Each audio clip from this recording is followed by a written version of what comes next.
It was 6 in the morning. I got a knock on my door, a really loud knock, and I thought it was my dad who had locked himself out or something. So I opened it, and it's the LED flashlights and the really obnoxious bulletproof vest and the dragging me out into the cold when I'm in my pajamas. That was not fun.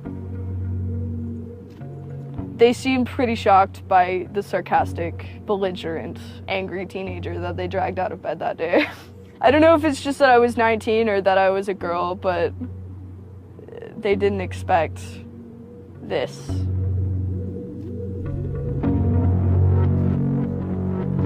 "10,000 angry kids, whoever they are, they scared the shit out of some people those days. They scared the shit out of the powers that be. And that's why this is being investigated. That's why I'm under indictment. That's it. Because between the days of December 6th and December 10th, 10,000 angry people proved to the government that their regulations, their ideas, their view of PayPal, their view of WikiLeaks, their view of the Afghan war and Egypt and Tunisia and Libya, it didn't fucking matter. Their opinion no longer mattered because someone was out on the internet kicking ass. The computer hacker group Anonymous is claiming tonight that it took down the website of the Federal Appeals Court in San Francisco this afternoon. They took down Senate.gov servers, they've taken down HB Gary. Sony's claiming they did $150 million worth of damage. So many confidential files that tonight, because of these hackers, can be in the hands of anyone. Visa, MasterCard, the PayPal situation. The criminals who hacked into Sarah Palin's private email. The Church of Scientology says Anonymous is a cyber terrorist group of religious bigots. Anonymous and this other group called LulzSec. They seem to be wanting to prove a point. Anonymous kind of was like the big, strong, buff kid who had low self-esteem. And then all of a sudden punched somebody in the face and was like, holy shit, I'm really strong. And Anonymous calls itself the final boss of the internet. And sometimes it proves to be really fucking true. You are going to violate the freedoms of the internet, you certainly better watch the fuck out. They are kind of the rude boys of activism. There's a real rough edge to them, which I think also is one reason why they garner so much love and hate from people too. They represent a certain sort of chaotic freedom. Individual, young, nameless, faceless folks are having geopolitical impact. I mean, it's both exhilarating to realize that and terrifying to realize that. It kind of depends on how that power is wielded. We are legion. We do not forget. Expect us.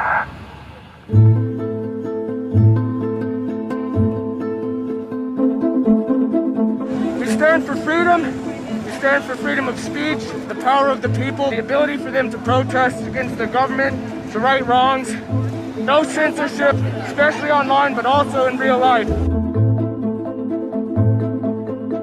We have members throughout society and all stratas of it worldwide. Yet we have no leadership. It's one voice. It's not individual voices. That's why we don't show our faces. That's why we don't give our names. We're speaking as one, and it's a collective. Good timing. I would love to live in a country where the government fears its citizens and not the other way around. But right now, plenty of anonymous actors are in hiding because of fear of reprisals by the government. I've been called many things. There's unpatriotic.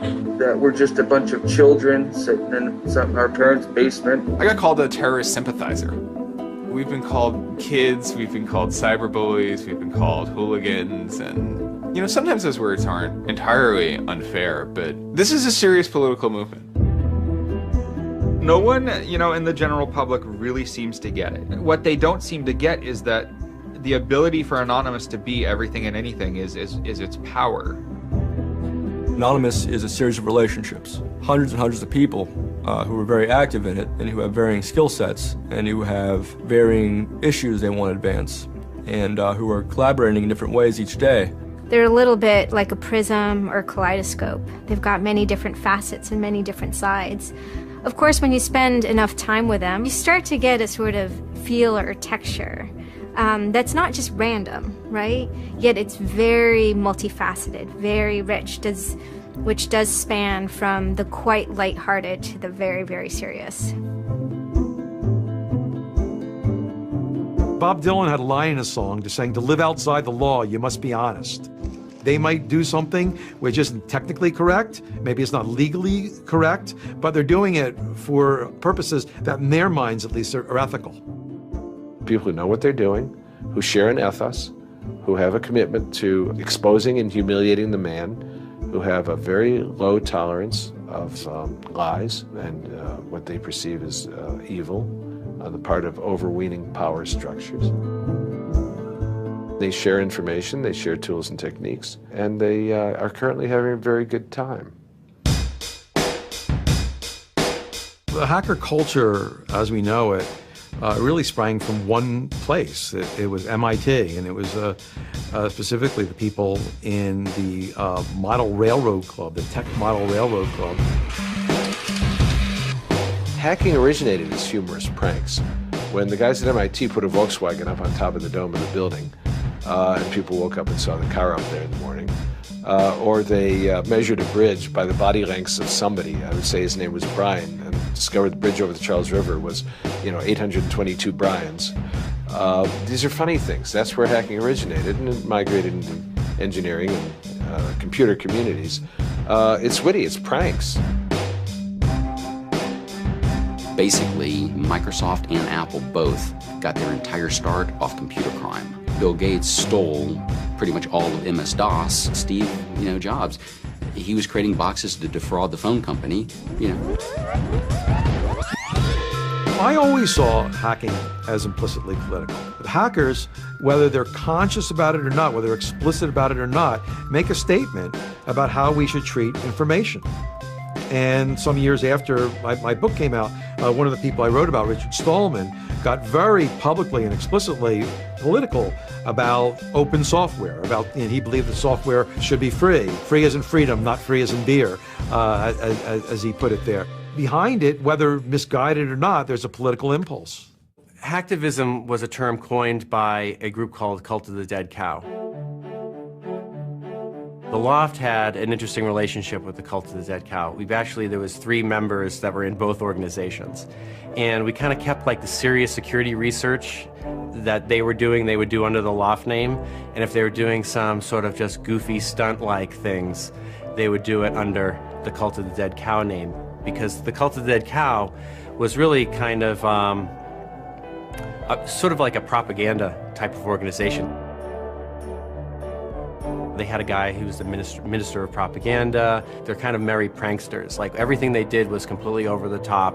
They would dress up like Mr. T sometimes. They would do rap songs at DEF CON, like a rap performance. One of the guys there, I think his name was T-Fish, short for Tweety Fish, coined the term hacktivism because he saw one of the things his group was doing, which he called hacktivism, was writing software that people in other countries could use to communicate securely, even if their government was spying on them.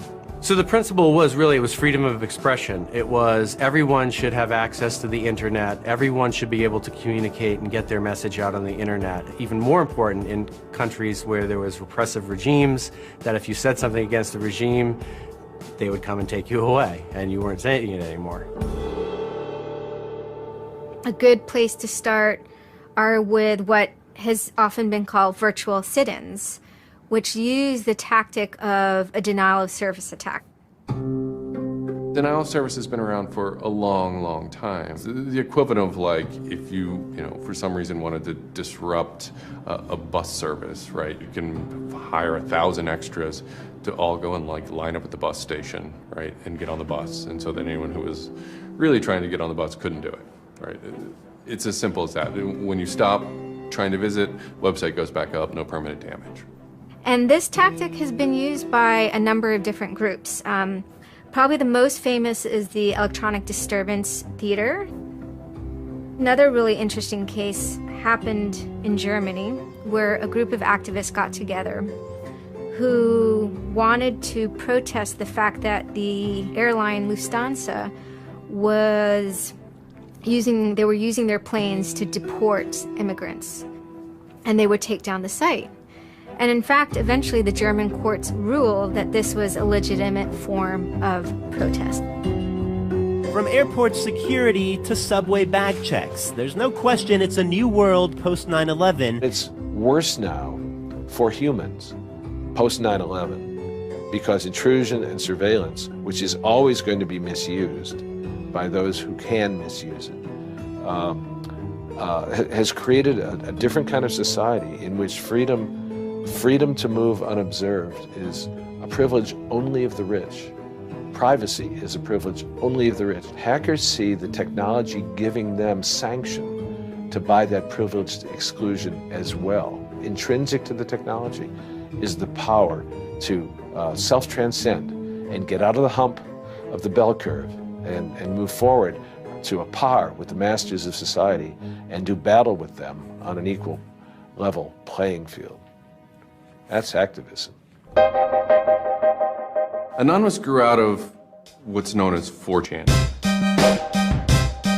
And essentially, this is just a website where people can upload images and you don't actually give your name. It's just sort of anonymous. When you look at 4chan, you're often surprised because it looks like a site from like 1995 or something. The idea is very simple. You post a comment and you post a picture.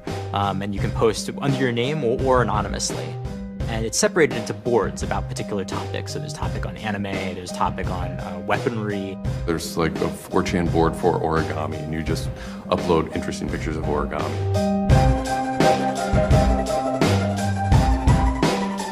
And then there was a group called the B board, which essentially was for like anything goes. The first time anybody goes on B, it's kind of an instant revulsion.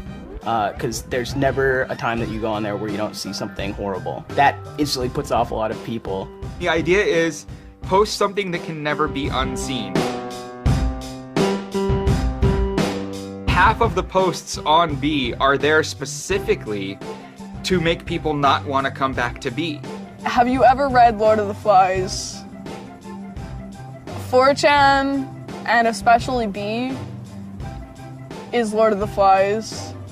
Except some of them aren't 16 anymore, they're just allowed to act 16. It's what you get when people are allowed to express themselves with absolutely no restriction whatsoever.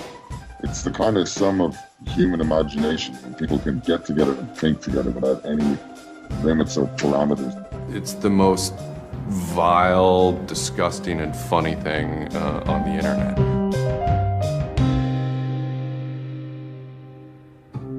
4chan was founded by Chris Mootpool when he was very young, maybe 15.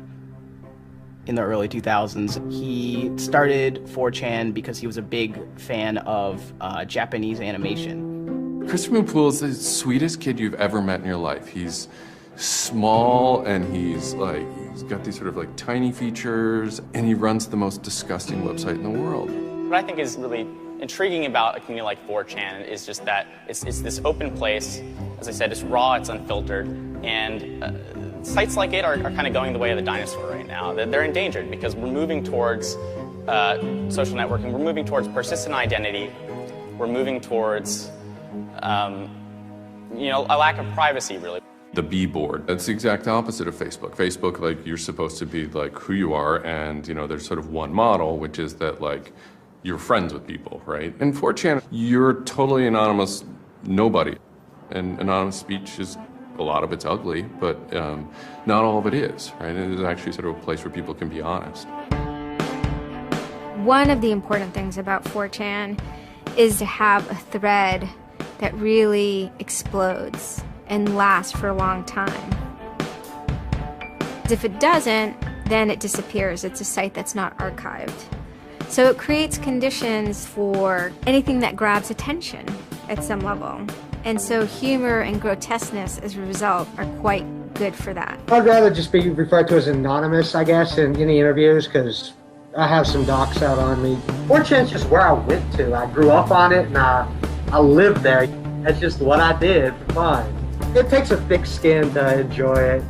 But, you know, as long as you're not offended, you'll occasionally come into something really cool or really creative on 4chan.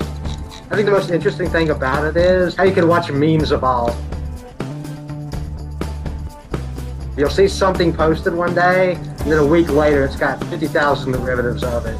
A meme is basically just an idea. It's kind of like a gene, but in the realm of the idea. A lot of the great internet memes that we all know and love, you know, lolcats, right? You know, little cats doing funny things, and then they have, you know, Icon has cheeseburger, right? All that stuff seems to start in this like petri dish that is 4chan b-board.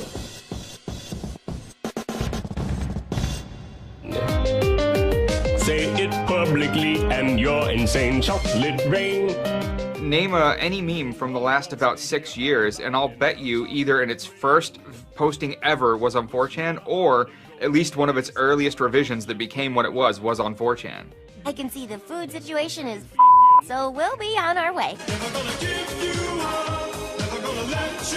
It's basically the best breeding ground for internet culture, and as far as I'm concerned. With your neighborhood insurance rates, chocolate rain. 4chan is also very known for acts of trolling. Trolling is a fucking art. Trolling is getting the person you're talking to get as pissed off as they possibly can, and for no reason except for your own enjoyment. Maybe you're trying to illustrate a point, but it's mostly for your own enjoyment. For them, it's funny that like people think the internet is serious business, and if people think the internet is serious business, it's a troll's job to make their life terrible. The idea of anonymous came initially as a joke. I mean, somebody suggested that what if the whole site, what if 4chan, what if B was just one person? And what if that's just one guy called Anonymous sitting somewhere and you're just reading all these posts by one guy? And it kind of looks like that from the outsider's perspective. I mean, there's no way to tell the difference. It might as well be one guy. Fox News did a very famous segment about it. They call themselves Anonymous. They are hackers on steroids, treating the web like a real-life video game, sacking websites, invading MySpace accounts, disrupting innocent people's lives. And if you fight back, watch out. Destroy. Die. Attack. Threats from a gang of computer hackers calling themselves Anonymous. I've had 7 different passwords and they've got them all so far. Anonymous hacked his site and plastered it with gay sex pictures. His girlfriend left him. She thought that I was cheating on her with guys. As long as I can think back, Anonymous have done some pretty off-color things in the name of getting cheap laughs, you know. But, I mean, that's part of the culture. They get what they call lulz. Lulz is a corruption of LOL, which stands for laugh out loud. Anonymous gets big lulz from pulling random pranks. For example, messing with online children's games like Habbo Hotel. Habbo Hotel was this online community where you had an avatar and you walked around and talked to other people. It was kind of like an early version of, you know, World of Warcraft or Second Life or any of those virtual worlds. What the people on B did was invade Habbo Hotel, created, you know, thousands of avatars. They all had this one uniform of a black guy with a big afro wearing a black suit. And so there would be thousands of these people, black guys, black suit, you know, huge afro, walking around this world, and they would do things like form a swastika out of themselves. And I think that was a real landmark because it was when they were able to see that, you know, they can use their numbers to do something really interesting and really disruptive. So we blocked the entrance to their pool, and that just pissed them off so fucking much. It was fucking beautiful. That was fucking just wonderful. Wonderful times. Those kids love that pool. They love the shit out of their pool. The goal was actually to offend everyone, simply because the idea that we could offend you by drawing a little shape on the screen was stupid to the people involved in it. They were like, really? You're going to get that mad over us just drawing this on the screen? Wow, well, you need to refocus a little on life because this should not be upsetting you that much. Barrett Brown. I'm the director of Project PM and former operative with Anonymous. We were targeting furries, which are a subculture of people, of course, who, a lot of people on 4chan find irritating by virtue of their being irritating. A furry is someone, generally a male who's autistic in his 20s, who identifies with animals and oftentimes has sexual attraction to other people dressed as animals. There's diaper furs, furs who enjoyed wearing diapers, baby furs who enjoyed thinking themselves as a baby. We had furry infiltrators, people trying, we had secret groups. Mine was called the Illuminati /I/Illuminati, and we were, our goal was to wreak as much havoc as possible because it was stupid. There's a point, when I was, otherwise, seemingly respectable writer, 2007. My first book had come out like that, but I spent my evenings on Second Life, that big, virtual world, riding around in a virtual spaceship with the words faggery daggery do written on it, wearing afros and dropping virtual bombs on little villages and concerts and waving giant penises around. And that was the most fun time I've ever had in my life. All these different organizations online, whether it's 4chan, or just any website, there's typically a community aspect to it. This is where people have their social relationships. This is where their friends are. This is where they have a creative outlet. And so all those aspects are going into groups like Anonymous, where people feel like they're part of a bigger thing and they're able to express themselves within that group. There were certain words, certain phrases, certain ways people respond to things, certain images that were posted that created a pattern, and that pattern was, I guess, the origin of what is now Anonymous. It's like Freemasons with a sense of humor, in so much as they have this common symbology, and one of their chief joys, which is kind of wrapped up in power and secrecy, was the fact that they could recognize each other by referencing these symbols, referencing these phrases. Over 9,000. It's over 9,000! I lost my iPod. Mudkips, anything involving mudkips. So you have this weird sort of international culture developing with people, across the world, wherever they may be. In late 06 and, into early 07, there's a bit of a sea change where instead of just posting a bunch of content or randomly saying we're going to go over to some website and post a bunch of dirty comments against someone, it becomes a little more organized. Welcome to the Hal Turner Show. They went after a guy named Hal Turner. I am being discriminated against because I'm white. Hal Turner was a neo-Nazi who was, big online and had a podcast. I think that the 14th Amendment was not ratified properly, and I think, therefore, it is still okay to have Negroes as slaves in America. The first time I heard about Hal Turner is he was knocking somebody on 4chan. He was just being a major dick to a relatively known user. And for the fun of it, we started trolling him. And then I guess we kind of figured we had a moral high ground, which allowed us to get people on our side. But he was a fucking neo-Nazi. That's not okay to be in modern society. You're not allowed to do that. And there's a million neo-Nazis out there. But he started picking on our dudes, so we had to go to our dude's fucking defense. And it just so happened that he was a neo-Nazi, so that's a bigger reason that he's a fucking dickface. I'm like, yeah, screw that racist son of a bitch. Let's do this, So I joined in, and I made some of the phone calls, and, I played around on the chat thing on his website and posted in the threads and whatnot. Who are you? Where are you calling from? Hola, this is Pedro. Spick, Diego. don't call my radio show anymore, you filthy spick animal. The college that I you're go on the Hal to Turner show. has begun an integration program where they try and purposely lower standards to bring more blacks and quote unquote diversify the campus. And by the end of the next 5 years, they intend to bring over 9,000. He was just a horribly racist radio personality who seemed to handle it well when you called in. Like, he could handle being berated by Anonymous. And that made it very interesting. It made it a bit of a challenge. It wasn't some guy who just either crumbled or stopped answering the phone. It was a guy who would yell back. I don't see where you're going with this. Where I'm going is, I believe Barack Obama is genetically incapable of exercising the power necessary to govern the most complicated nation on earth. That's where I'm going with this. And I think part of the reason he's incapable of doing it is because of racial genetic inferiority. Is that clear enough for you?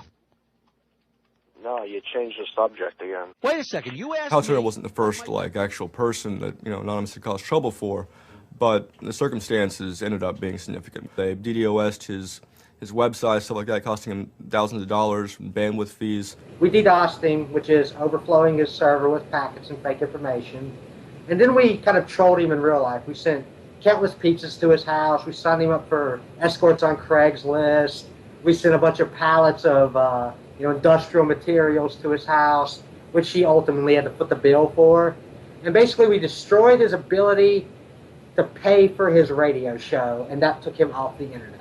He was super pissed. And then they ended up getting some real hackers to help them out. Like, this wasn't sort of pranks. They actually were able to get into Hal Turner's private servers and his mail servers and find some interesting emails that he was serving as an FBI informant, which, if you're a right-wing neo-Nazi, is not a good thing to be. And obviously him being an FBI informant, and also his reaction, his sort of douchebaggy reaction to the raids, damaged his credibility within the white nationalist scene, which is a shame. Hal Turner's gone. He's been prosecuted by the feds for threatening judges. It wasn't supposed to be different, but it ended up being different. People who observe Anonymous see this group called Anonymous going after this white nationalist and say, oh, hey, look, Anonymous must be some kind of activist organization. So by virtue of those people joining Anonymous, Anonymous becomes more of an activist organization. What follows is a period of confusion and anger in which the original Anonymous people, the sort who want to keep Anonymous as this nihilist little, ridiculous group, are upset that now, that the most terrible thing on the internet is now becoming a force for good all of a sudden. Anonymous has never been about getting media attention or getting all of this attention towards it. I mean, it's a community, a pretty sometimes insular community that just kind of kept to itself, made jokes and made content. But that was, of course, changed completely, just turned completely on its head when Chinology started. Anonymous began to become less of just a culture, people who wanted to perform pranks, and more of the internet's first army. I'm Mike Vitale, and my handle is Seth Dude. Now, this is January 2008. Anonymous is strong now. We're not a little dinky fucking group anymore. This is millions of people worldwide, and we're watching. And then Scientology stepped in with a big target on its chest. A video came out of Tom Cruise. It was supposed to be like an internal Scientology video, talking about secrets of Scientology. Being a Scientologist, when you drive past an accident, it's not like anyone else. As you drive past, you know you have to do something about it because you know you're the only one that can really help. It talks about you're the only one who can stop, bad things from happening. And so this is kind of widely mocked online. It circulated like wildfire. There's nothing part of the way for me. It's just... Because people found it humorous and goofy. And the Church of Scientology went into their legal mode, and they threatened websites with lawsuits if they didn't pull down the video. Instantly, the Scientologists post a DMCA, Digital Millennium Copyright Act. And this is a way that if you own content, you can go to video sites, upload sites, and have your content pulled when someone uploads it illegally. So Scientology's always at odds with the internet, always trying to legally bully people out of fucking them over on the internet. They always did that. And then here they are trying it again, but you know what? Anonymous saw that, and they said, oh, you guys just fucked around badly. You're trying to censor our internet. Are you trying to take a joke away from Anonymous? You don't do that. What these people did, in this case, is Greg Hausch and these other people, was they decided, we can probably harness Anonymous in this case and target Scientology. A few Anons, a few people on 4chan posted, hey, we should grab that video and post it on a few other sites. And I was one of the people in that thread talking about it. And we got the original source of the video by reaching out to the person behind the accounts and everything. We start posting it. The surprising thing was how fast they were DMCAing them on every site. It looked to us like they must have direct contact with the lawyers and the team who actually pulls videos at all of these sites. It was minutes and these things were falling down. And we're like, holy crap, that's messed up. So what followed was this term called the Barbra Streisand effect. And this video as they're attempting to suppress it, went everywhere. Like, everywhere you look on the internet, you were gonna stumble upon this video. Actually, Gawker, the site that I worked for, was, I think, the first one to put it on the website, and we got in a huge legal battle with Scientology, who wanted us to take it down.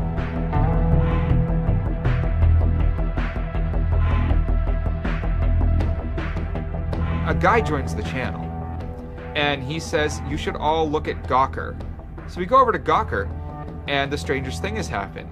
This big media company had the video up on their front page and basically had a comment underneath of it that stated very clearly that the FBI would have to come take their servers to get this video taken down, that they were sick of this abuse that was going on. That made us think, what have we gotten ourselves mixed up in here? Scientology is an interesting target because in some ways it's the perfect inversion of what geeks and hackers value. At so many different levels: science fiction, intellectual property, discourses of freedom, science and technology. It's very proprietary, it's closed. And so in some ways, if you had something like a cultural inversion machine and you stuck geeks and hackers in there, you'd get something that looks a lot like Scientology. So it's quite offensive, and there's a real pleasure in attacking your perfect nemesis. We're just such polar opposites, with them being secretive and us hating secrets, and, you know, them being so inclusive and us being, you know, anybody could say they're anonymous, and most importantly, how fucking self-important they were. They thought they were fucking untouchable. They thought that they were like, you know, like their own little church mafia and shit, you know? And Anonymous will, you know, it's like a play toy now. You know, we're gonna make you guys look stupid as shit. What really kind of dared us and set us off about Scientology is specifically the treatment of their critics. Anybody who says anything bad about Scientology is automatically some sort of criminal, some sort of crazy person, a drug addict. It's just that kind of mentality, that kind of, like, if anybody says anything bad about you, we're gonna fuck you over in the worst possible way. It's just, it resonated like this feeling of disgust within us. That was a big problem. That was the big problem. The censorship aspect of it. The audacity of this cult, this creepy cult, to go into our territory and tell us that we can't post this? No, fuck them. No, it's not gonna happen. And people who knew what Anonymous was to begin with were like, oh my god, Anonymous is gonna go to war with Scientology. This should be really interesting. Especially because it's two weird-ass groups. I mean, I've been an Anon for a long fucking time. I know Anonymous is really strange. They're weird, and the stuff we like is weird, and it's really not mainstream at all. Now you have Scientology. Also really weird. A lot of crazy shit goes down.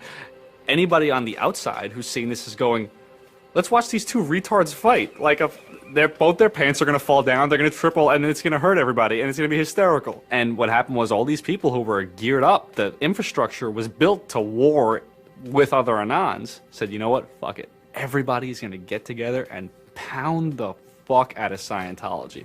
And then that's when 4chan kind of reared into action, really reared into action. And they started to troll the Church of Scientology. And this took the form of pranking the Dianetics hotline, ordering pizzas. Every fax number we get, we're sharing them all. You know, every number we get, we send black pieces of paper on a loop until we sold their ink. I go to call them on the phone and it's busy, busy, busy. You know, and that's their main fucking Dianetics hotline. Their Dianetics 800 number, you can't get through because Anons have completely fucking clogged it. And just probably saying stupid shit. The whole idea was just you call them just to keep them on the phone. What's an Elron? How do I Dianetics my face? They were not expecting that. And they couldn't handle it.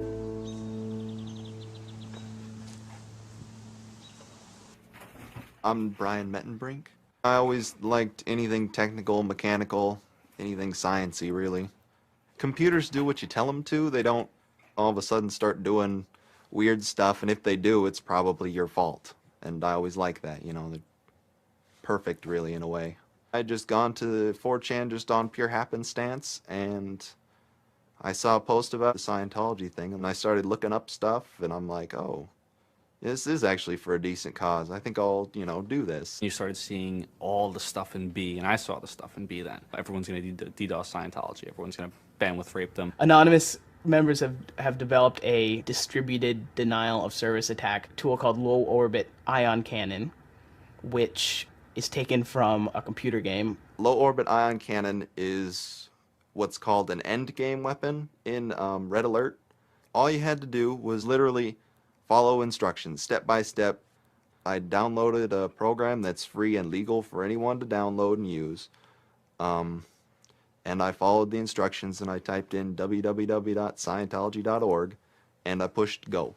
And what it does is it tells Scientology.org, in this case, it tells them to send their website to my computer about, I think it was 800,000 times in a weekend. And I'm pretty sure I probably took it down myself a couple of times. This tool is low orbit ion cannon, sometimes referred to as LOIC.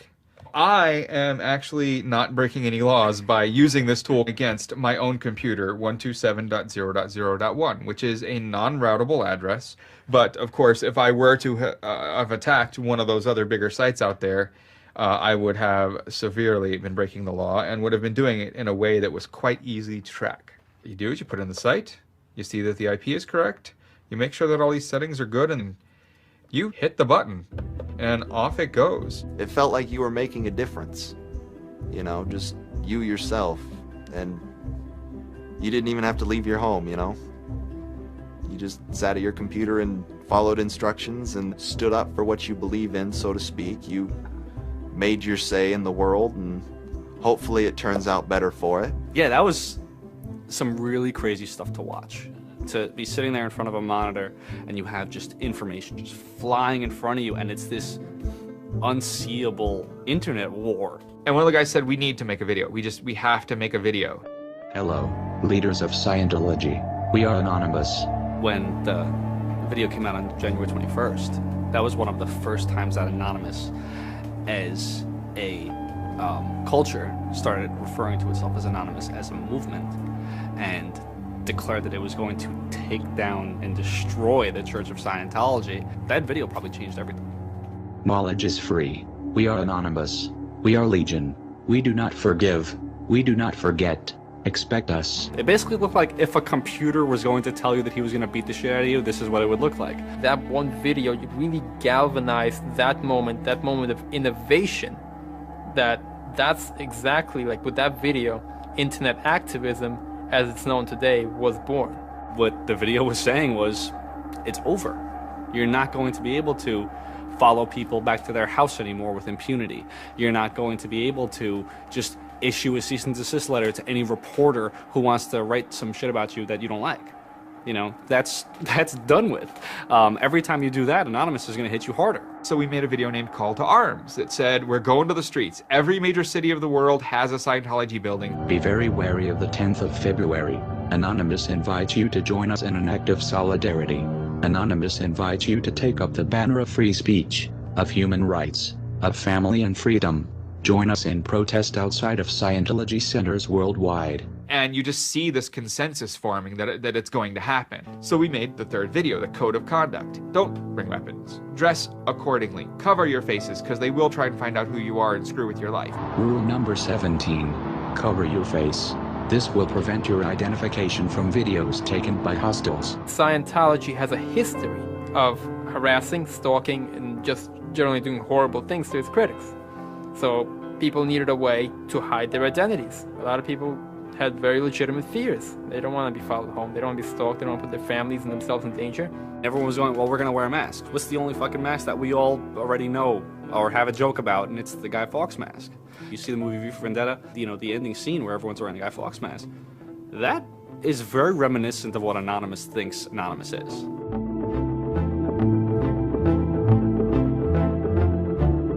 We wanted to represent anonymity in some way when it moved into real life. I think that the Guy Fawkes mask was one of the most natural things to happen. It is the idea that none of us are as cruel as all of us. You have this massive crowd of people who are anonymous that is going to fight against a bigger thing and win. Even after watching the video, it's like, yeah, this is great, but who's actually gonna do it? Who's gonna step up? Are people actually gonna get out of their house? And I guess we were really affected by the stereotype of of that whole community. They're being internet nerds, that too afraid to leave their mom's basements. I figured maybe 50 nerds from every city somewhere might show up and wear their masks at a building for a while and leave. No one thought that they were going to come out. This is me on the way there. I haven't slept. Very fucking tired. And I remember going to the park that day, and it's really fucking early in the morning, which I thought was a bad idea. And I'm smoking a cigarette, and I'm looking around like, where the fuck is everybody? There's nobody here. So here I am, sitting in Bryant Park, waiting for the other announcers to show up. I remember thinking like, oh fuck, like, am I gonna be the only one in the park? Am I gonna walk to Scientology with fucking 6 or 7 people? Which totally defeats the entire purpose of this, because now they could single me out, you know? Then I get up and I start walking around and I see there's a lot of green balloons over there for some reason. On the other side of the park, there was like fucking 200 people. There was Guy Fawkes masks everywhere. And I'm like, holy shit, this is huge.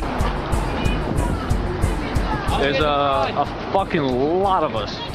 That's pretty good. I had no idea how many Anons there were until we started moving. And it just fucking got bigger. I remember walking through Times Square, and everybody in Times Square was an Anon. Like, and you know, this is like a fucking 1,000 person per like fucking minute foot traffic area. And everywhere I'm looking, I'm seeing fucking Anon symbols.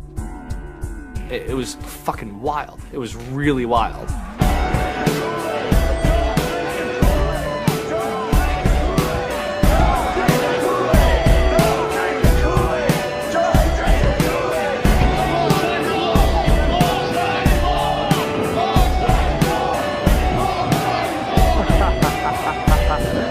This is our fucking race.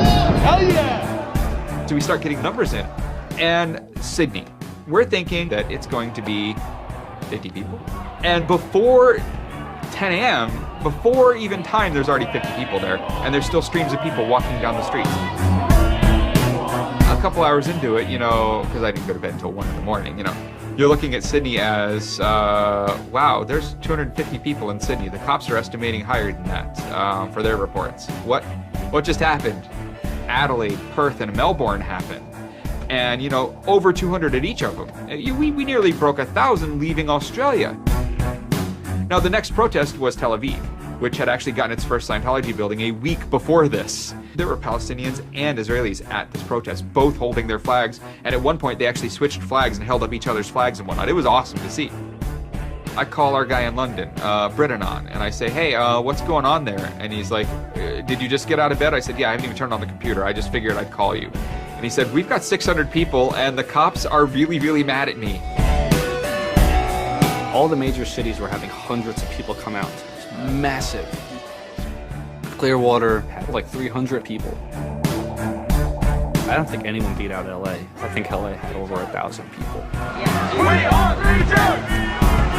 We are Legion! The thing that happened was something completely different, and hundreds of people from every city just swarmed the streets. It was kind of overwhelming, a little even scary, but scary in a good way. Soon, you know, we're at around the 10,000 mark, you know, and we were joking the whole time, over 9,000, you know, one of those memes. It was too surreal. It was not believable. You go by what name? We are Anonymous. It was very empowering, especially after people saw the thousands of people showing up. This was it. We owned the world at that point. You've got lolcats, and you've got rickrolling. You've got all these other things that Anonymous has been involved in. Then, you know, take us a month later, and, you know, 10,000 people were just in the streets. And in every major country in the world, in every major city in the world. And what the hell just happened? What changed? You know, who flipped the switch? The world looked very different to me at that point. We all met each other. The idea of an Anon is you're fucking alone until you get to 4chan, you know, and then these people all think like you know, and all of a sudden you're not alone. You are with fucking 500 others, you know, they all know the same jokes as you. They all clearly have similar interests as you. Here's your culture. You meet your own people finally. immediately you felt like you were at home. If you were an anon, you were at home. We all like spent years in the same place, looking at the same pictures, laughing at the same jokes. We pretty much were already friends, even though we've never ever met. It was very happy. It's perhaps a little surprising. It's not just preteens or teenagers. There's a far more even mix of males and females than you would imagine otherwise. Everyone always figured Anonymous was a very male, thing, but it wasn't like that at all. At all. There's some fucking hot girls come through. Like, there's some really, you'd be surprised. And there were a lot of these so-called guys who weren't socially good. They were very awkward. They still lived at home at 23, half of them virgins. And I'll tell you, the amount of those people who got laid from these protests happening is in the thousands that would not have for years probably. That's why those protests were so important. It was a chance to finally meet other people that were previously anonymous and unknown, and hence it was the moment of the end of their anonymity. Scientology, they kind of fought back, so to speak. They posted stuff online. While claiming they are peaceful, in less than 3 weeks, anonymous members made or encouraged 8,139 harassing or threatening phone calls, 3.6 million malicious emails, 141 million hits against church websites, 10 acts of vandalism, 22 bomb threats, and 8 death threats against members and officials of the Church of Scientology. They basically antagonized, really, is what they did, which is really one of the things they're great at. They wanted to find me. They did.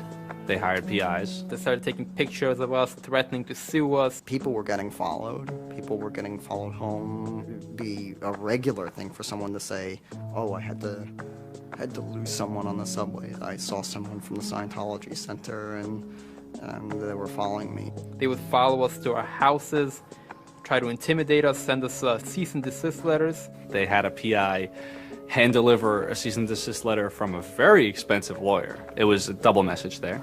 It was a, hey, we know where you live and we know your name and here's something from our lawyer. Just these old tactics that they used to fight the activism they faced before the internet were completely ineffective against Chanology. Most of the people who received them actually framed them and put them on their wall. I've seen multiple of them framed and put on the wall. Mine's sitting in my closet somewhere in a box. They don't care to actually use the legal system to get you thrown in jail. They care to use the legal system to get you to stop. I did the whole low orbit ion cannon stuff, and then I pretty much just went about my life after that for probably, I think it's 6 months, and then the FBI showed up here at my parents' house where I wasn't, looking for me. 2 men got out of the car and took Flashed took their jackets off and laid their guns on the front seat and came up to ask us if Brian was home and explained that they were the FBI and they were looking for Brian, and I've never been so scared. And then my parents directed them to where I was living, and they showed up and said, I'd like to have a friendly conversation with you, and I had the worst friendly conversation of my life. And we sat down at my dining room table, and they just started asking me questions, and I'm trying to figure out what they're here for, because I have no idea. And they eventually started asking me questions about Anonymous. I was scared to death. I mean, my son is looking at 5 years in jail and a $100,000 fine. I had no idea that it was any sort of this big of a crime to do what I did. I thought it was the kind of slap on a wrist, $200 fine type crime. So I actually told them that I did it at that point. Then it went from there. But yeah, I would have never ever believed that the maximum punishment for this was 5 years in prison. It was a very eye-opening experience. I had a little bit of trouble accepting it, knowing that I could go to prison for 5 years. Knowing that I would be in prison from age 20 to 25 for this, you know, I thought that was a little bit extreme. I tell people it would be different if they drank and drove and killed somebody. But he didn't do that. It's hard to deal with, harder to deal with, because he didn't do that. He just pushed a button on his computer, and as he explained it to me at the time, it was like pushing the refresh button over and over and over and over 800,000 times. And it seems like such a little thing. I did the second most damage is what Scientology said. I sent the second most out of everybody. So I got the maximum for my category, which was 1 year in prison and 1 year supervised release. I think, you know, the way I feel is for what I did was one of the most, like, lopsided punishments I've ever, like, read about or heard of.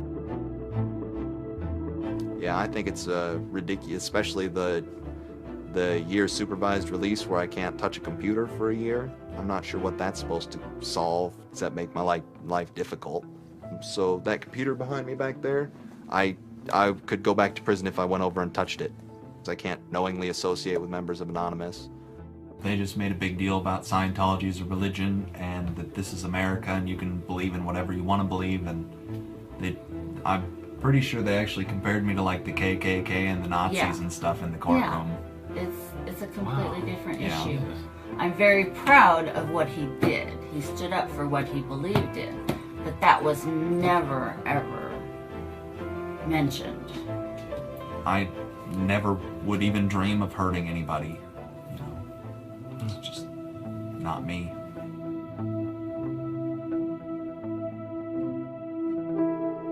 Prior to Anonymous, critics of the church still had to be very, very careful because of the aggressive lawsuits that were launched against academics, journalists, and other critics. I would say that era is over. And Anonymous, more than any other sort of intervention, is probably responsible for that change. This actually caused a decent rift in Anonymous. There was one big group, significant group of people who would say, this Chanology stuff, it's cancer, it's awful, it's bad, it's just bringing attention to us that we don't want. The trolling isn't happening, we're not getting our jollies. Like, now this is all really serious and moral and somber. And like, well, you know, that's not what I signed up for, that kind of thing.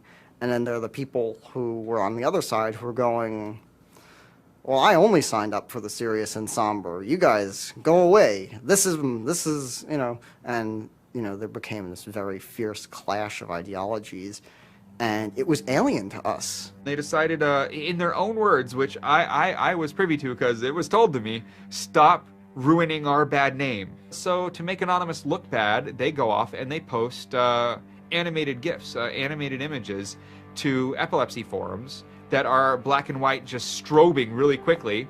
So any of the epilepsy people on these support forums see it and they fall off their chairs, you know, in seizure. You start hearing this term moral fag. If you're not out there making epileptics have seizures, then you're doing it wrong. So you're a moral fag. Which is what I am, a moral fag. Those who want to use Anonymous as, you know, as a tool for good in some sense, rather than just doing what we used to do, which is distribute video games. One Anon said it well once. There is no leader. Their ops have momentary leaders, de facto leaders. I like to describe this with the picture of a bird swarm. Everybody's flying very, very quiet. Suddenly one bird flies into the other direction and the mass fly into the same direction following that person. It's totally okay to say, I'm sorry, I don't take part. When Chanology was running full force, it was like a kid stretching for the first time and actually seeing the real power. It's the teenage period, actually, trying, Operation Pitstorm. Operation Titstorm. Australia over the past couple of years has been relatively malignant in their attitude towards internet freedom compared to other Western countries. A guy named Tux wanted to attack the Australian government, in retaliation for upcoming internet censorship laws. And one of them involved banning pornography with women with small breasts for some reason. So that was the first time that Anonymous went up against the government. When they DDoS'd and took down several government sites, it was the first time that Anonymous was going up against a state. If you had asked me all throughout 2008 and most of 2009, is the politics of Anonymous always going to be sutured and hinged to the Church of Scientology? I would have said yes. And it became unsutured, unhinged, when a different political wing was born in 2010. The Motion Picture Association had hired an Indian software firm to DDoS the Pirate Bay. And Anonymous, coming out of 4chan, DDoS, the Motion Picture Association of America, as well as then other groups like the Recording Industry Association. It angered people for a lot of different reasons. I mean, obviously one of the reasons was that they were attempting to censor the internet. Another of the reasons, though, was that, you know, people in Anonymous had been arrested before for taking part in such attacks. Say on the Church of Scientology and other targets that there had been before. I think there was a big sense of the hypocrisy in it. This was the moment a kind of networked kind of architecture was born, where there was a different node that was unrelated. Some people crossed over, and they were connected by aesthetics and by ethics, and yet this was a different ship that was sailing.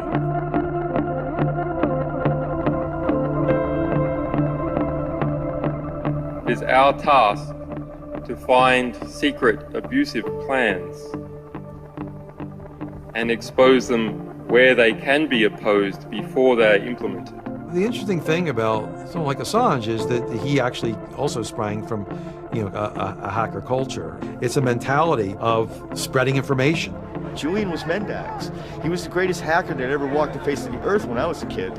I mean, they rumored he could move satellites around in space by hacking into NASA. I mean, you know, maybe it never happened, but I mean, it was, you know, it was a myth that kept young kids like me wanting to, like, you know, plug a computer into a modem and see if I can move some satellites around. WikiLeaks is an instantiation of the hacker ethos. Truth wants to be free, and we want to liberate it. WikiLeaks released a huge trove of diplomatic cables. There was a lot of controversy from every quarter of society. The WikiLeaks website released nearly 400,000 secret U.S. files on the Iraq War late today. It was the largest leak of classified U.S. files in history. The diplomatic cables show the U.S. is spying on its allies. Lots of things which were understood in private and may have been not even talked about explicitly. Suddenly they're out there in the cold light of day, and it's going to make some governments and some individuals very uncomfortable. He was showing the world a glimpse of how, you know, the powerful elite actually work. At least to some extent. I mean, these are fairly low-level diplomats sending messages back and forth, but it's a side of government you hardly ever see, and it's pretty eye-opening. And you know, once it's out, it's out. I think information wants to be free. But let's look at it. Let's analyze it. It's important that we know such stuff. It's important that we know what our governments do, and if they don't tell us, then somebody has to. There was one particular moment that really sparked the fire, and this was when PayPal, MasterCard, and Amazon pulled services for WikiLeaks. So all of a sudden there's no way to actually like process donations to WikiLeaks. And then people went and found like neo-Nazi groups. Visa and MasterCard were perfectly fine with you being able to, like, you know, PayPal being able to like make donations to them. But WikiLeaks, no. You can pay the KKK, you can donate money to the Westboro Baptist Church with your PayPal and your fucking MasterCard, but you can't give any money to WikiLeaks. And I think WikiLeaks is doing a good thing. It's just a total hypocrisy. They got their little fucking banking mafia to fuck, you know, WikiLeaks over. People were incredibly angry. There was a real sense of rage. I think there was a sense that WikiLeaks was exposing the lies that the government had told to the people, and now the government was desperately trying to make sure that those lies weren't exposed. And there was just an intense, I can only call it fury. If you're a hacker, it's one of those John F. Kennedy was shot moments, not to actually compare it to that, but it's one of those moments you always remember exactly where you were when you heard it. I mean, I just really never dreamed that they would have the audacity. Anonymous very quickly moves into an attack mode. Anonymous DOSed PayPal. They were pissed. Cyber protests, sit-ins, however you want to look at it. DDoS is a tool that is a big giant, it's like driving a finish nail in with a sledgehammer. The numbers of participants were massive, massive.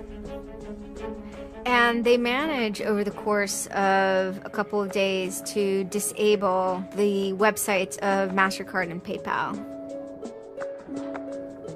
It was like watching the hack magician finally get a trick right, because you're not expecting it, and then it's magnificent. It was beautiful.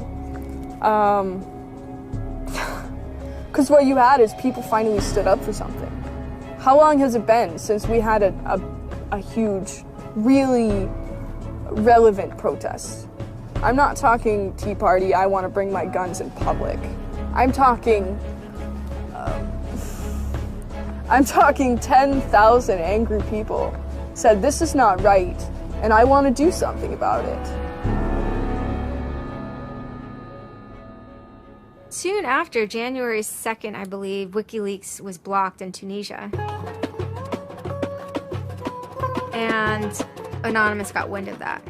They then intervened, at first solely for the purposes of like stopping the kind of censorship that was happening. They did some DDoSing, and this was a time period where they were getting involved with what I would call non-internet-y social movements and building lines of solidarity.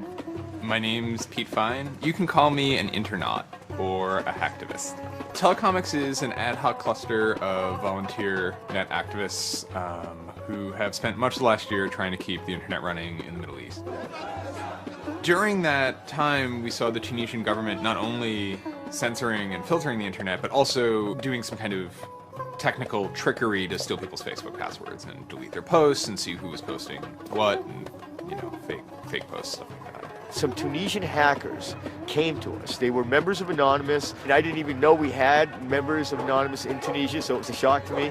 And they had they had the keys to some parts of the kingdom, so to speak, when it came to the dictator in Tunisia. We went in on behalf of those Tunisian Anons, and we helped them get that and extract it, and then it went to WikiLeaks. The Tunisians overthrew Ben Ali, who was kind of a repressive dictator. A revolution that was facilitated by the internet, by Facebook and by Twitter. Not caused by it. I mean, 50 years of dictatorship has caused the Arab Spring. But the internet has certainly been helping. There's a video where they are thanking us for being involved, holding up a map saying we were the only one who stood by their side.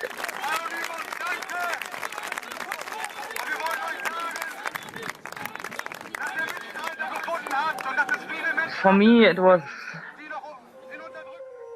awesome to hear that and to feel the connection. The same group of hackers that target anti-WikiLeaks sites have now turned their attention to Egypt.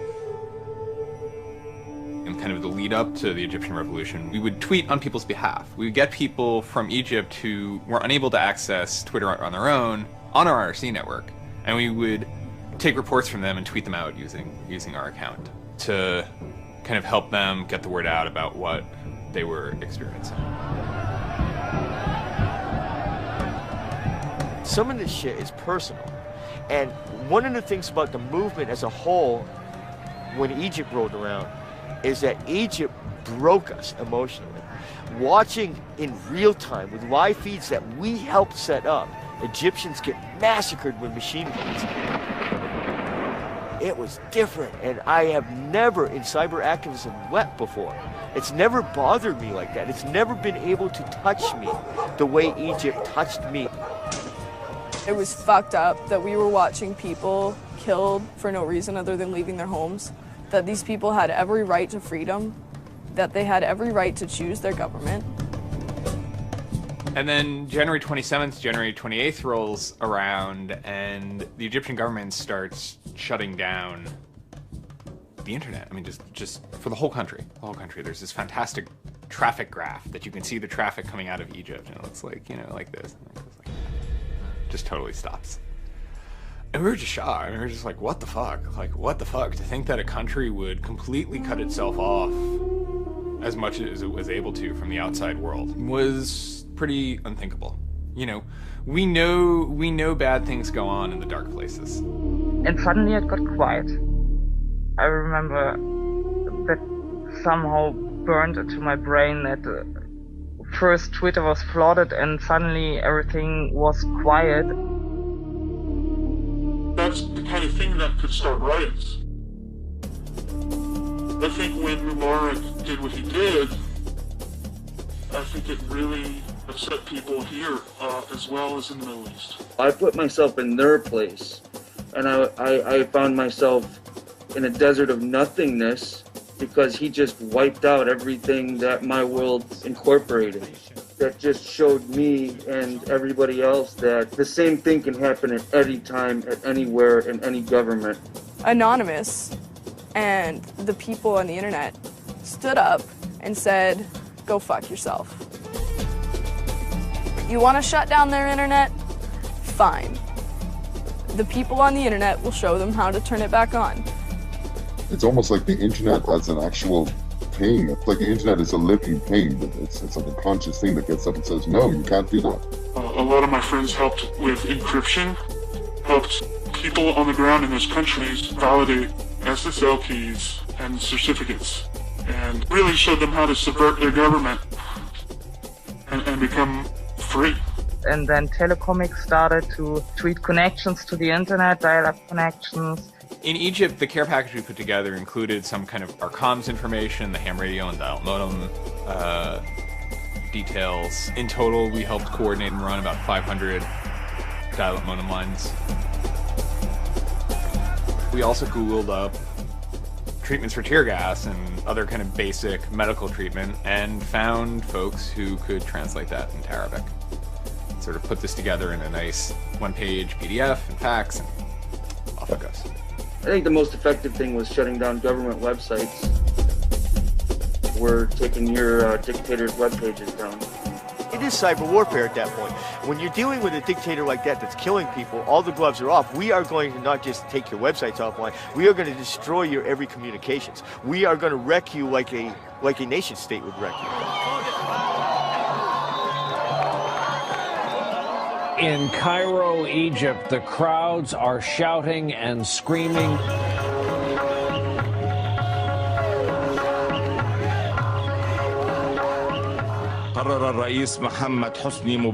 President Hosni Mubarak has decided to step down from the office of President of the Republic.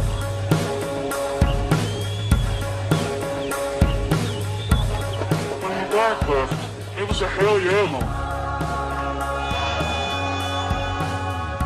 People can rise up, people can make a change. And I think for a lot of people in America, it was the first time they had seen people rise up and take down their government and say, we're sick of this shit. We're sick of the oppression. We're sick of living as slaves to your power. We had Egyptians come thank us as we're doing this stuff, and I said to them, like, look, you guys just get our back if stuff goes down here. Although it was awesome and it was one part we were fighting for me it was quite clear that it's not the end of the story. That it's not suddenly changing into rainbows and nine cats or whatever, but that we now have to watch even more. The FBI is now investigating Anonymous, a loose collection of rogue, tech-savvy hackers credited with bringing down the websites of MasterCard and Visa last December. So there were 40 raids back then. They seized computers, cell phones, and this kind of technical apparatus, sometimes including in the case of, a 19-year-old girl lived with her family, it took her parents' stuff too. There's always been a sort of cat and mouse dynamic, not just in relation to the feds, but also to these sort of groups that have appointed themselves as guardians of the Republic, and there's groups called like Backtrace Security, which is made up of a couple of deranged people who, I think for personal reasons, have grievances against Anonymous. I've been threatened by people who are former Secret Service agents who now run private security companies. Suddenly, on February 5th, a Financial Times article comes out that we all see. It's quoting this guy named Aaron Barr, who's the CEO of HP Gary Federal, which is an intelligence contractor. And Aaron Barr is telling his Financial Times journalist, Joseph Min, that he's been secretly monitoring the AnonOps server where all this is going on, and has done so for several weeks, and using his own custom brand of information operations techniques, has managed to identify the alleged leadership of Anonymous, including 25, quote, lieutenants, unquote, some sort. We have to see this document. Everyone wants to know. We don't need to destroy him. We don't need to destroy his company. We just need to see the document, and we'll decide what comes next after looking at the document. So they get it. It was unbelievably easy to get into that network. And my name was on there as a screen name, and Greg Hausch was listed there by a screen name. The fact of the matter is, what he told Financial Times was, everything he told them was demonstrably untrue, and very much hilariously so. He had to be shut up. It had to be proven to the world that this guy was a retard and that his information was in no way valid. Now, to put that in hacker terms, Anonymous is a hornet's nest, and Barr said, I'm gonna stick my penis in that thing. And in a mere 24 hours, he was owned, pwned completely by a small group of participants who basically went on a hacking rampage. Faster than you can say, get these hornets off my penis. Anonymous took down Barr's website, stole his emails, deleted the company's backup data, trashed his Twitter account, and remotely wiped his iPad. And he had just reached the Hammam high level on Angry Birds. The HB Gary hack brought about 70,000 emails. Probably the most important ones had to do with a proposal that HB Gary had already formulated. It was packaged up as a nice PowerPoint presentation, kind of act as privatized agent provocateurs, where they were going to discredit WikiLeaks. HB Gary was proposing submitting fake documents to WikiLeaks, and then when discovered as fake, the error could be called out and it would discredit WikiLeaks. Right. So, so there's a lot of like specifics that I can't talk about. So let me try to answer that though in a general sense. Well, first of all, it's probably no surprise to anybody, I'm not a big fan of WikiLeaks. I think that the broad purpose of trying to get as much information, proprietary or classified information for the government, expose that, is an extremely destructive and dangerous purpose. As Julian Assange had a few months before noted that they had information on a major bank showing wrongdoing, and Bank of America somehow knew it was them. And the proposals involved for Bank of America and the WikiLeaks problem, they entailed conducting information war on WikiLeaks and its supporters, creating dissension within WikiLeaks, DDoS attacks. You also wanted to launch cyber attacks on WikiLeaks infrastructure to get information on document submitters. Well, one thing I guess I want to make sure is clear is, you know, none of those activities had actually occurred. You know, in business, there's you know, when you start proposing or thinking about an idea, there's a brainstorming phase, and somebody says, well, what if, you know, what could we do? What's theoretically possible? Well, still, this was an idea. This was proposed. This was something that you thought about. Right. They also wanted to go on a campaign kind of targeting Glenn Greenwald, who's a reporter for Salon, who's an outspoken kind of critic of the government and supporter of WikiLeaks. It seems like you're trying to attack a journalist here. Yeah, and I don't want to talk too much more about Glenn Greenwald, but other than, you know, what I previously said is, you know, there was never an intent to attack journalists, not on my part. You know, nor I guess I should say I should generalize that and to say that, you know, I would never just outwardly attack a journalist, other than if I felt that there was a journalist in my mind that was acting unethically. That, you know, that is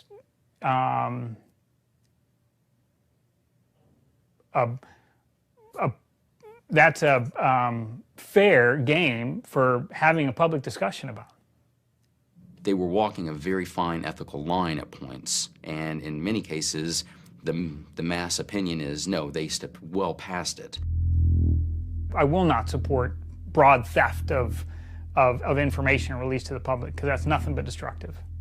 if somebody has information that's been stolen from them, and whether or not WikiLeaks encouraged the theft of that, or whether or not it was just put in their lap, still they're threatening to release the information that is the private property of another organization.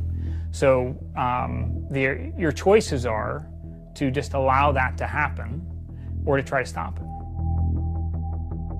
How offensive is too offensive?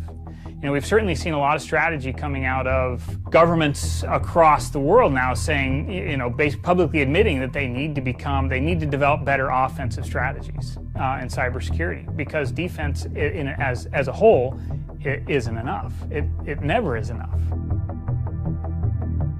Some of the most important things that have had the most far-reaching influence and have been the most important in terms of what's been discovered, not just by Anonymous, but by the media in the aftermath, is the result of hacking. That information can't be obtained by the traditional journalistic process, or it can't be obtained or won't be obtained by a congressional committee or a federal oversight committee.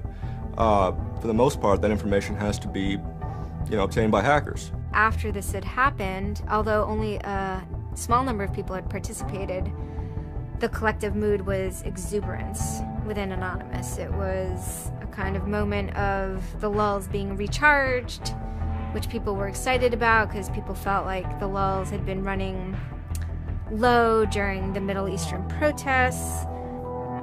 And so it was a moment of great triumphalism within Anonymous. Anonymous is currently targeting Sony's website. We are doing this because Sony is currently suing people for making features the PlayStation originally had available to the public. It started off as a denial of service attacks, but then someone really broke into the PlayStation network and stole all the user accounts and all the credit card information. Sony has confirmed that hackers broke into its PlayStation network, exposing the personal information of up to 77 million users worldwide. Anonymous basically bent Sony over and had their way with them, and the consumers were the ones that also got hurt in the process. 2 months of people not being able to use the PlayStations, that actually had real hardcore end-user impact. If they break into a site and they pull back customer information, do they really need to disclose 100,000 customers? No. What they're doing could be done a lot better. And when I say better, I mean better for the end user, for the customers, while still making a point. And then, kind of seemingly out of the blue, there was something by the name LulzSec that sailed into the seas. Well, LulzSec it's sort of a group of a couple people, mostly from Anonymous, who, large part of the same people who hacked HB Gary. And they decided to form this little group and just carry on operations sort of outside the purview of Anonymous for a while. They hacked whatever they wanted, they released whatever they wanted. It's almost like they had no rules. They just said, this is what we're going to do. We're going to stir up the cart. We're going to get some trouble. We're going to make some waves. And they did. What they did was they put on a play. Not high arts, not lowbrow either. It wasn't particularly, let's just say, grotesque. Their symbol was a kind of cartoon caricature of the Monopoly man with a monocle and a cigarette. There was a lot of iconography of boats and ships, pirate motifs, and then, of course, a cat. Chaos and mayhem. Right now, it's probably one of the right things to do. Some of the things LulzSec did in the court of public opinion were less noble. Private citizens were being doxxed, or the credit card numbers that could have been redacted. You could still make your point without actually, giving up people's personal details.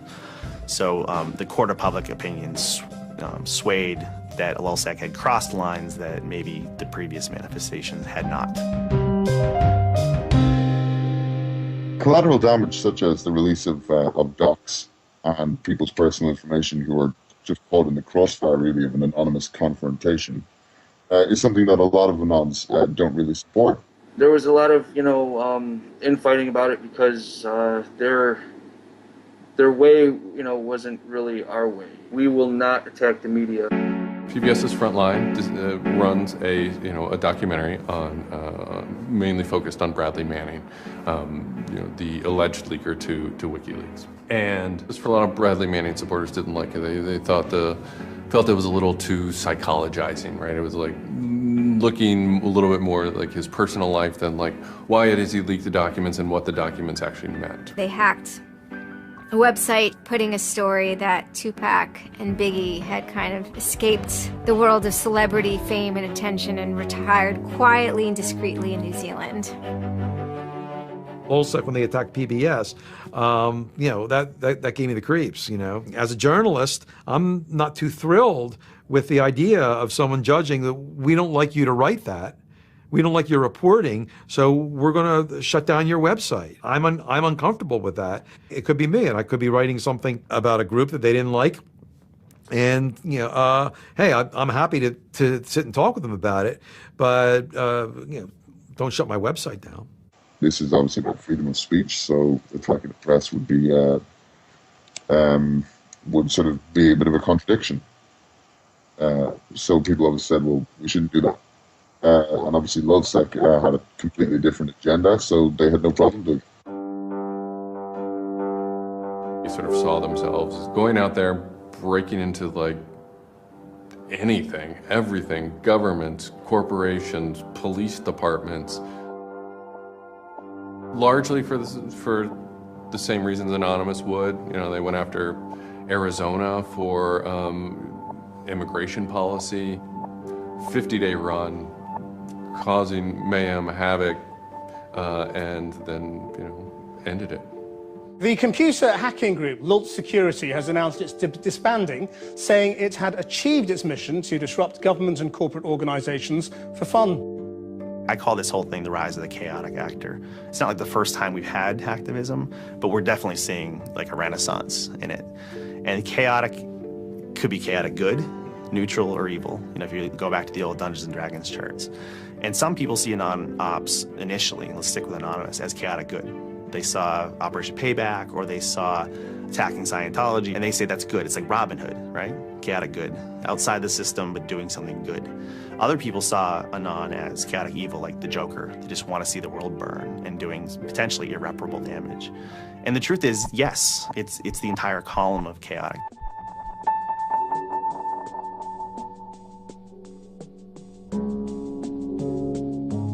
"16 people were arrested today, but dozens of FBI agents targeted alleged members of the loose-knit hacking group. Armed with search warrants, agents hit 6 homes in New York, along with locations across the country. The people arrested yesterday were suspected of attacking PayPal's website after the company shut off payments to WikiLeaks. Defenders of the hackers say they're merely engaged in civil protest, but FBI officials worry the disruptive cyber attacks could move in a more dangerous direction.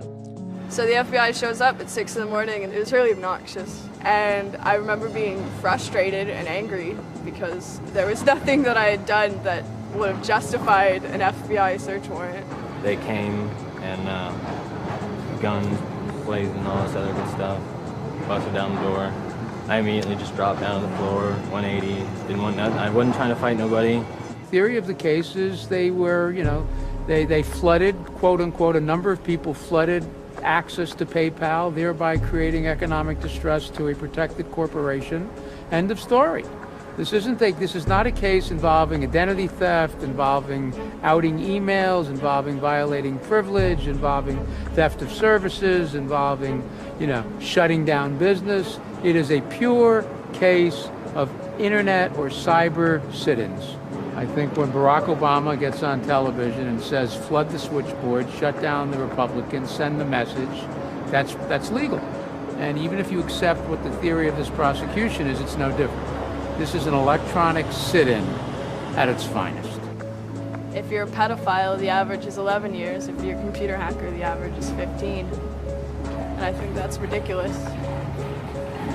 So, yeah. I mean, no, that's ridiculous. I mean, you can go molest children and get less of a sentence than you would for breaking into someone's phone. Even if you accept what the government is saying is true, what is important is that people are participating in the process. It is very much the process. It is sitting in a counter in Selma, Alabama, 500 Freedom Riders refusing to allow people to go and sit in at a segregated lunch counter. They write books about that stuff. It is demonstrating in a street corner saying no to a war. It's just a different, it's just a different vehicle. It's the same results. For 9 months I ran from my indictment, but they busted me. I went to jail, I bonded out, and then I held a news conference, you know, because as risky as that was and against my lawyer's advice, I wanted the world to know some fucking things about what's going on. I didn't want the feds to have the only voice in the dialogue. This document alleges that I am the notorious hacker activist known to the world as Commander X. I am Commander X. The indictment further alleges that I am in association with the global internet freedom movement known as Anonymous. I say yes. I am immensely proud, humbled to the core, to be a part of the idea called Anonymous.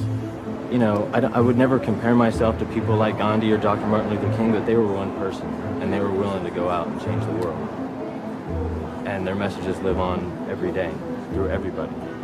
And to not take the chance of having something like that to do is foolish.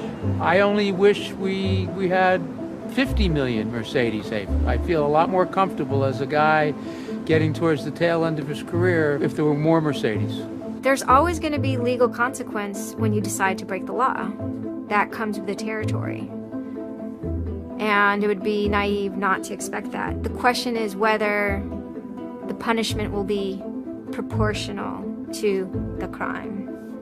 And I suspect it might not be. People will be watching very closely to see how these cases proceed, on what grounds, and whether there's any room during the trials to think, especially of the denial of service attacks, as a legitimate form of protest. So much of our lives are now configured, at least in part, on the internet, so we better start thinking about how we claim parts of the internet as spaces that we can also protest in. This is the point in history at which you decide whether or not protesting is possible online.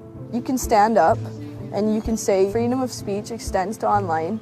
We have the right to not be monitored by our government because of our opinions. It's up to you. You're in the position of Huck Finn. Do you remember Huck Finn at the end of the book? He's told he's got to take that slave and give it back. Two things will happen if he doesn't. One, legally, he'll go to jail, because Jim is property. Two, he'll be damned eternally and burned in hellfire, because he's an evangelical environment in Missouri. And Huck smokes his corncob pipe all night and thinks about it, and next morning he says, well, damn it, I'll go to hell then. In other words, he discovered that in order to be an expert at ethics, you had to transcend the legal and sanctioned religious appropriate truths of the day in order to access the meta-truth of both legality and righteousness. Well, hackers see themselves as Huck putting down that corncob pipe and saying, all right, I'll go to jail. All right, I'll go to hell, but I'm going to do the right thing. I suppose the question you really want to ask is, would I do it again? And honestly, after thinking about it, I felt that I did what was right. I had a belief, I still do, that what I did was the right thing, and hopefully someone got some good out of it. You know, I'd love to think that maybe I stopped someone from joining a cult. You know, probably wouldn't tell on myself next time, but you know, I don't think I would have changed a single thing other than the whole talking to the FBI thing. Yeah, just the little detail that kind of changed everything. Yeah. I'm angry. Occasionally I have small breakdown moments of terror, but I haven't stopped believing what I believed. I haven't stopped wanting to fight. I haven't stopped caring. Show me what democracy looks like!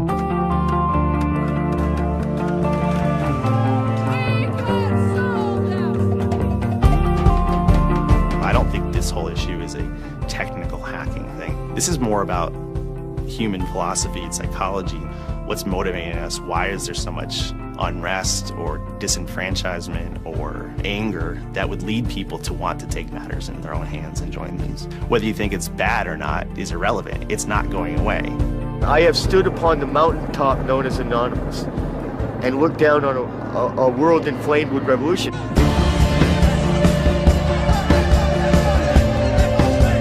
What can you say? Your spine tingles when you're at the cusp of history. When you're surfing, the waves of history, your spine tingles. There's a lot of people in Anonymous who feel very deeply and very sincerely about their contribution towards democracy around the world. And I think that's one of the main things that I'm most proud of about Anonymous. There are things that I'm not proud of about Anonymous, but we stand against censorship and we stand against oppressive governments, even our own. It's a very noble thing. If you have power in real life and you have money in real life, it doesn't fucking matter on the internet. What matters on the internet is your actual ideas. How smart you are, the quality of you. And when certain organizations that, they want to extend their real life power onto the internet, it's not gonna fucking take because of Anonymous. And history teaches us that change simply doesn't come with flowers. It doesn't work. If they say I'm a criminal, damn, well, then I will be one. Anonymous is an evolving thing. It's like a phoenix. It might occasionally catch fire and burn to the ground, but it'll be reborn from ashes. It'll be reborn stronger.